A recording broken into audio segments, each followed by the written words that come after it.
বৌমার বুদ্ধির কোনো তুলনা হয় না। ও বৌমা, কোথায় গেলে? এই তো মা, আমি একটু নিচে গেছিলাম সবজি কাকুর সঙ্গে দরদাম করতে। এই যে লেবু আনতে গেছিলাম। কমভাবে লেবুর দরদাম করলে শুনি। আমাকে বলছিল যে একটা লেবু 3 টাকায়। তখন আমি বুদ্ধি খাটিয়ে বললাম যে 3টে লেবু 10 টাকায় দেবে। বা বাবা বাবা বাবা বাবা, এটাই তো আশা করি তোমার থেকে। কি হয়েছে?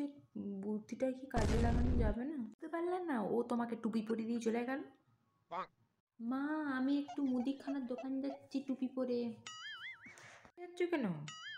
কেউ আমাকে টুপি পরাতে না পারে।